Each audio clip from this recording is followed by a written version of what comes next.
कार्यक्रम का शुभारंभ अपने बीच में गरिमा में उपस्थिति श्रीमान अनूप गुप्ता जी, आदिवासी निदेशक गेल इंडिया लिमिटेड। कार्यक्रम में विशेष अतिथि के नाते हम सभी के चहेते अपने बीच में सदैव उपस्थित रहने वाले हम सभी के अग्रज बड़े भाई अमरीश सिंह भोला भैया और संस्था के प्रारंभ काल से ही हम सभी पर अपना स्नेहाशीष देने वाले मार्गदर्शन करने वाले श्रीमान आनंद प्रकाश जी, आप सभी हमारे बीच में उपस्थित हैं। हम सभी जो चाहते हैं सब एक बार खड़े हों, सामूहिक राष्ट्रगान होगा, उसके बाद हम मार्गदर्शक दिनेश पांडे जी, संस्थान के सभी कार्यकर्ता, मेरी बहनें, प्यारे बच्चों, आप सबको मेरा नमस्कार। मैं वास्तविक रूप में आप लोगों का आभारी हूँ कि आपने आज इस बहुत महत्वपूर्ण और पुण्य धरती पे मुझे आने का मौका दिया।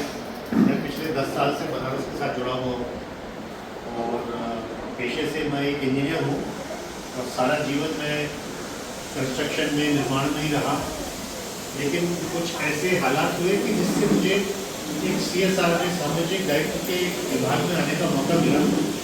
उसके बाद धीरे धीरे मेरा रुझान इन सभी कार्यक्रमों की तरफ बढ़ता चला गया। मुझे बहुत खुशी होती है जब भी किसी ऐसे कार्यक्रम में शामिल होता हूँ जहाँ पे छोटे बच्चे हों। अपना बचपन भी याद आता है, बहुत साल हो गए हमें स्कूल में पढ़े हुए, तो बड़ा अच्छा लगता है छोटे बच्चे मुस्कुराते हुए बच्चे जब मिलते हैं। और विशेष रुचि मेरी यही थी कि मैं उन बच्चों को देख सकूँ जिनके जीवन में बदलाव लाने के लिए हम कुछ कर रहे हैं। तो सबसे पहले बच्चों, मेरा जो भी संबोधन है वो आपके लिए है।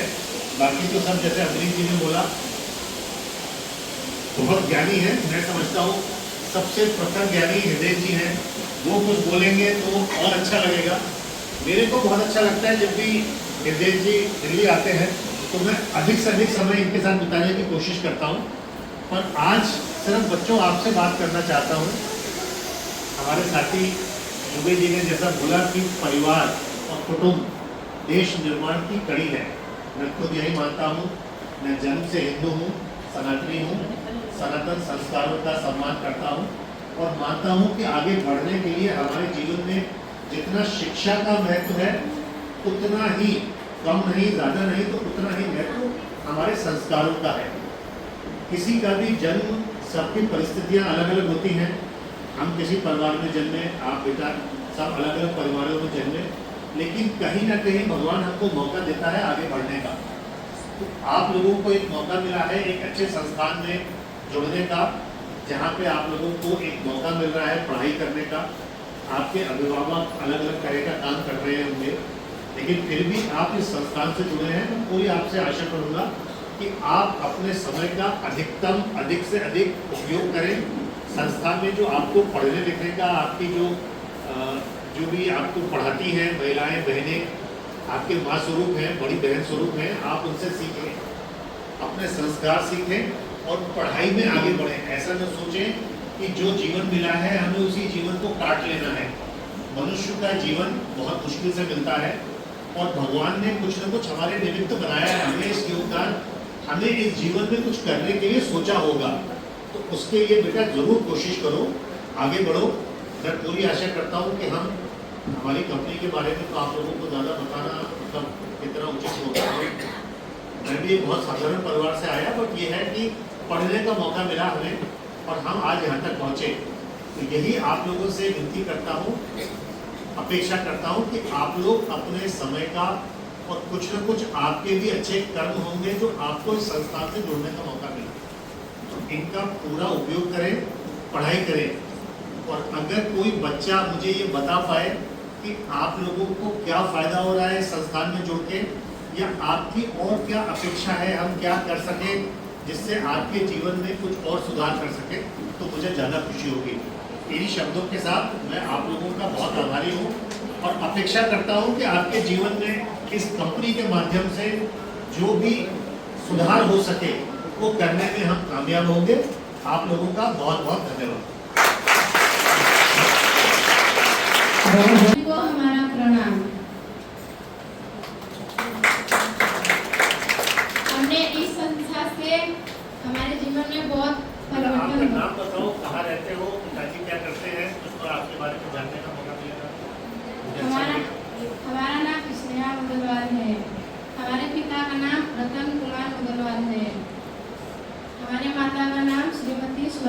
का मोहनलाल है।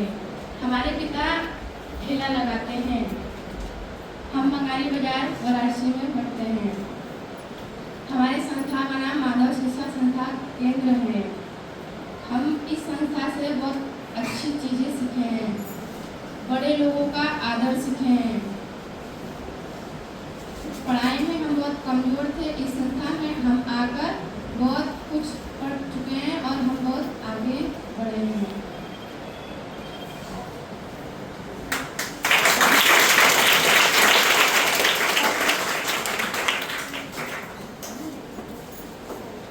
आप सभी को मेरा नमस्कार। मेरा नाम ओजस्वी मिश्रा है। मेरे पिता का नाम सुजीत मिश्रा है। मेरी माता का नाम श्रीमती प्रतिभा देवी।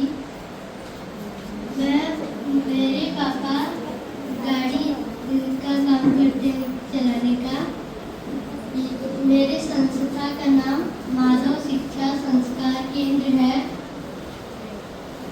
मैं यहाँ से बहुत कुछ सीख चुकी हूँ। पढ़ाई सीखी हूँ।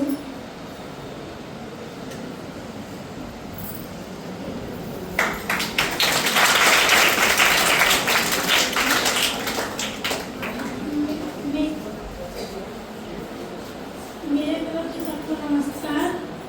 मेरा नाम है अदिति शर्मा। मेरे पिताजी का नाम है श्री गणेश शर्मा।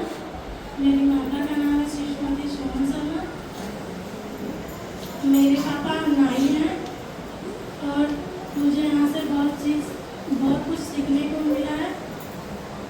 मुझे यहाँ पे आने से संस्कारों का पता चला है और मुझे हिंदी पढ़ने नहीं आता था, तो मुझे हिंदी पढ़ना सिखाया गया है और बहुत कुछ सीखना मिला है।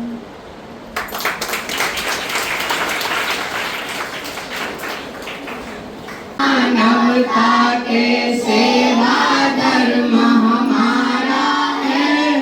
दीन दुखी की सेवा करना निश्चित कर्म हमारा है। निश्चित कर्म हमारा है। जिसने सेवा धर्म निभाया, नर में नारायण देखा, वही महामानव देखेगा। हर मानव में प्रभु रेखा। एक ब्रह्म है पिता सभी का, निर्मित यह जग सारा है। दीन दुखी की सेवा करना निश्चित कर्म हमारा है। मुझे बहुत खुशी होती है जब भी किसी ऐसे कार्यक्रम में शामिल होता हूँ जहाँ पे छोटे बच्चे हों। अपना बचपन भी याद आता है। बहुत साल हो गए हैं स्कूलों में पढ़े हुए, तो बड़ा अच्छा लगता है छोटे बच्चे मुस्कुराते हुए बच्चे जब मिलते हैं। और विशेष रुचि मेरी यही थी कि मैं उन बच्चों को देख सकूं जिनके जीवन में बदलाव लाने के लिए हम कुछ कर रहे हैं। तो सबसे पहले बच्चों, मेरा जो भी संबोधन है वो आपके लिए है। बाकी तो सब जैसे अमरीश जी ने बोला बहुत ज्ञानी है। मैं समझता हूँ सबसे प्रखर ज्ञानी हृदय जी हैं। वो कुछ बोलेंगे तो और अच्छा लगेगा। मेरे को बहुत अच्छा लगता है जब भी हृदय जी दिल्ली आते हैं तो मैं अधिक से अधिक समय इनके साथ बिताने की कोशिश करता हूँ। पर आज सिर्फ बच्चों आपसे बात करना चाहता हूँ। हमारे साथी दुबे जी ने जैसा बोला कि परिवार और कुटुंब देश निर्माण की कड़ी है। मैं खुद यही मानता हूँ। मैं जन्म से हिंदू हूँ, सनातनी हूँ, सनातन संस्कारों का सम्मान करता हूँ और मानता हूँ कि आगे बढ़ने के लिए हमारे जीवन में जितना शिक्षा का महत्व है उतना ही, कम नहीं ज़्यादा नहीं, तो उतना ही महत्व हमारे संस्कारों का है। किसी का भी जन्म, सबकी परिस्थितियाँ अलग अलग होती हैं। हम किसी परिवार में जन्मे, आप बेटा सब अलग अलग परिवारों में जन्मे, लेकिन कहीं ना कहीं भगवान हमको मौका देता है आगे बढ़ने का। तो आप लोगों को एक मौका मिला है एक अच्छे संस्थान में जुड़ने का, जहाँ पे आप लोगों को एक मौका मिल रहा है पढ़ाई करने का। आपके अभिभावक अलग अलग तरह का काम कर रहे होंगे, लेकिन फिर भी आप इस संस्थान से जुड़े हैं। मैं पूरी आपसे आशा करूँगा कि आप अपने समय का अधिक से अधिक उपयोग करें। संस्था में जो आपको पढ़ने लिखने का, आपकी जो भी आपको पढ़ाती हैं महिलाएं बहनें, आपके माँ स्वरूप हैं, बड़ी बहन स्वरूप हैं, आप उनसे सीखें, अपने संस्कार सीखें और पढ़ाई में आगे बढ़ें। ऐसा न सोचें कि जो जीवन मिला है हमें उसी जीवन को काट लेना है। मनुष्य का जीवन बहुत मुश्किल से मिलता है और भगवान ने कुछ न कुछ हमारे निमित्त बनाया है। हमें इस योगदान, हमें इस जीवन में कुछ करने के लिए सोचा होगा, तो उसके लिए बेटा जरूर कोशिश करो, आगे बढ़ो। मैं पूरी आशा करता हूँ कि हम हमारी कंपनी के बारे में तो आप लोगों को ज़्यादा बताना मतलब इतना उचित होगा। मैं भी एक बहुत साधारण परिवार से आया, बट ये है कि पढ़ने का मौका मिला हमें और हम आज यहाँ तक पहुँचे। तो यही आप लोगों से विनती करता हूँ, अपेक्षा करता हूँ कि आप लोग अपने समय का और कुछ न कुछ आपके भी अच्छे कर्म होंगे जो आपको इस संस्थान से जुड़ने का मौका मिले, इनका पूरा उपयोग करें, पढ़ाई करें। और अगर कोई बच्चा मुझे ये बता पाए कि आप लोगों को क्या फ़ायदा हो रहा है संस्थान में जुड़ के, या आपकी और क्या अपेक्षा है, हम क्या कर सकें जिससे आपके जीवन में कुछ और सुधार कर सकें, तो मुझे ज़्यादा खुशी होगी। इन्हीं शब्दों के साथ मैं आप लोगों का बहुत आभारी हूँ और अपेक्षा करता हूँ कि आपके जीवन में इस कंपनी के माध्यम से जो भी सुधार हो सके वो करने में हम कामयाब होंगे। आप लोग हमारा सबका सम्मान, वैसा प्यारा हिंदुस्तान जन जन में ही भाव की स्थिति है। हमारे संगठन के विविधता सेवा संस्थान के उद्देश्य, साथियों इसी उद्देश्य से काफी लोग लगे और एक विविधता सेवा संस्थान परिवार में एक ऐसा गोल तैयार हुआ। मैं काशी की धरती पर कई गांव में भ्रमण किया, कई जगह देखा, आज की स्थिति में 4000 बच्चे उस गोद में बैठे हुए हैं। जो गोद कभी 10, 20, 50 बच्चों को लेके चलती थी, आज गुरु जी के माध्यम से 4000 बच्चे 4 ब्लॉक में 40 गांव में पढ़ रहे हैं। इस भयंकर समय में कोविड जैसी महामारी आई, उसमें भी कुछ बच्चे पढ़ने आते थे और हमारी अनुदेशक सहायिका कभी नहीं रहेगी, अपने सारे कार्य को छोड़ के उन बच्चों के लिए समर्पित रहती है। कोविड आया, अब सबसे बड़ी बात क्या है, आप हर एक गाँव में जाइए, हमारे अतिथि महोदय, मुख्य अतिथि महोदय, भाई बंधु हैं, उस गांव में जाइए, वसंत पंचमी का पर्व रहा हो, गुरु पूर्णिमा का पर्व रहा हो, हनुमान जयंती हो, महावीर जयंती हो, कोई भी पर्व रहा हो, उस गांव के बच्चे बड़े ही धूमधाम से और घूम-घाम के देवालय शिवालय में जाकर सफाई, धुलाई, झाड़ू सब करते थे और एक मर्यादा में डिसिप्लिन अनुशासन को बना के दिखाते थे। गांव वालों में मैसेज जाने लगा कि अरे ये ऐसा कार्य कौन सी संस्था कर रही है, और आए दिन फिर वो भी सहभागिता लेते। अनुदेशक भाई बहन, अनुदेशिका सहायक, अभिभावकों से बोलते हिम्मत के हिमालय और साहस के सागर। ये बच्चे कभी इन्हीं बच्चों में कोई राष्ट्रपति द्रौपदी मुर्मू हो सकता है, योगी हो सकता है, मोदी हो सकता है, विश्वेश्वरैया हो सकता है, साइंटिस्ट वैज्ञानिक हो सकता है, डॉक्टर हो सकता है। किसके अंदर क्या प्रतिभा छुपी है वो एक गुरु ही पहचान सकता या पढ़ाने वाले ही पहचान सकते। तो उस समय स्थिति ये थी कि गांव-गांव में घूम के हम लोगों ने बहुत सारे कार्यक्रम किए और कार्यक्रम बखूबी चलता गया।